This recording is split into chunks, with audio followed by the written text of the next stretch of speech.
시간이 안 가는지 정말 버스 안에서 고잉 이불 속에서 고잉 고잉은 언제나 너에게 고잉 Wah, apaan tuh?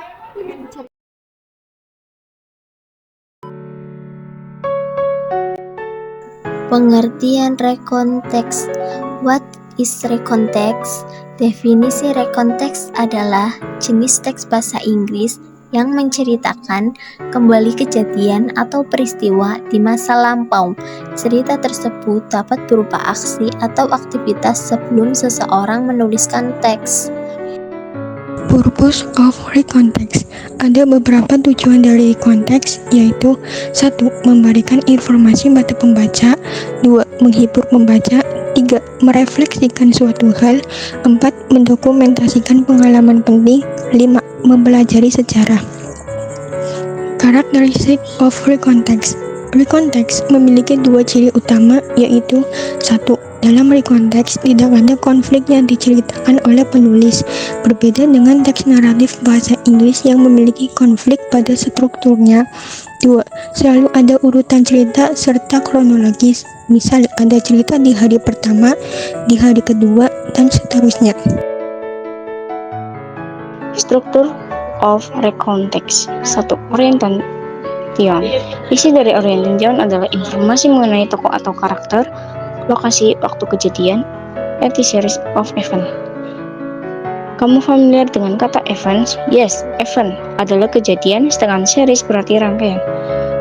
2. Dalam bagian ini, penulis akan menuliskan rangkaian mengenai peristiwa atau kejadian yang mereka alami, inti dari rekonteks. 3. Reorientation. Dalam membuat rekonteks, akhir dari sebuah cerita disebut dengan reorientation. Pada bagian ini, penulis akan menuangkan rangkuman dan kesimpulan dari keseluruhan cerita sekaligus memberitahu endingnya, sad atau happy. Language feature of recontext. Number 1. Using simple past tense. Verbal, I went to Jogja last week. Nominal, I was a teacher.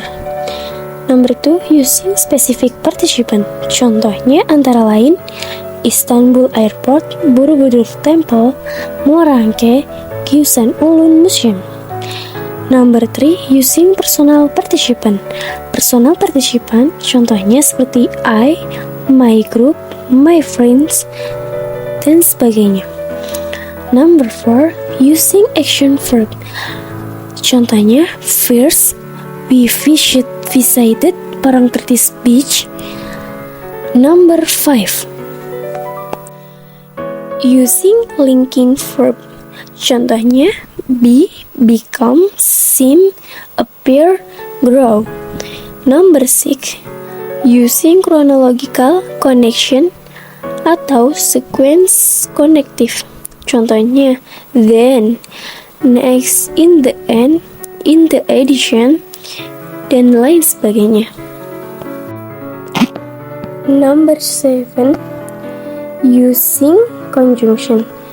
Contohnya and, or, until, although, while, but, and many more. Number 8. Using adverb.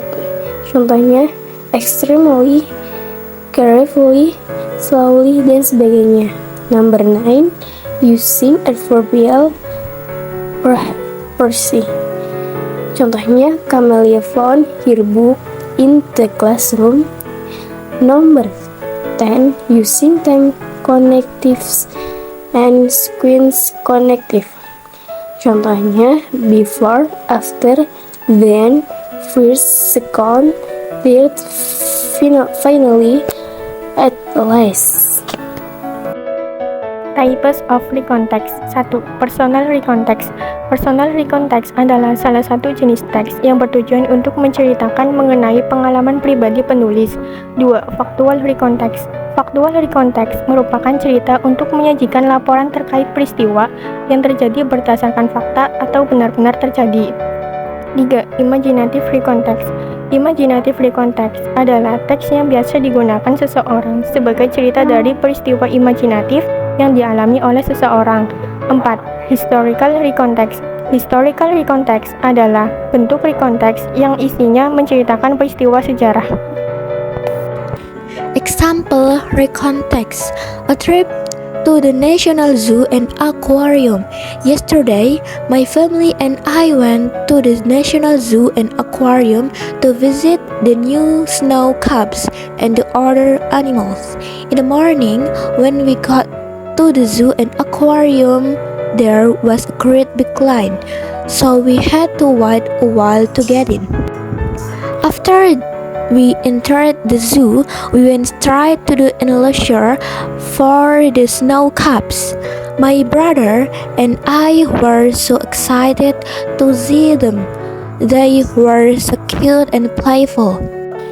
At lunchtime, Dad decided to cook a barbecue. He cooked sausage so we could have sausage sandwiches.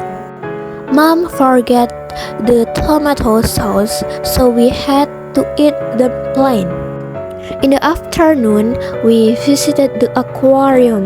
My brother was excited to see the shark and the tropical fish. At the end of the day when we left, we were going to go and get ice cream, but we decided we were too tired, so we drove straight home. Pada intinya, recontext ada teks bahasa Inggris yang digunakan untuk menceritakan kejadian di masa lampau, baik cerita sendiri maupun orang lain. Recontext menggunakan simple past tense untuk menceritakan rangkaian ceritanya, karena simple past tense adalah simple yang digunakan untuk menceritakan kejadian di masa lampau.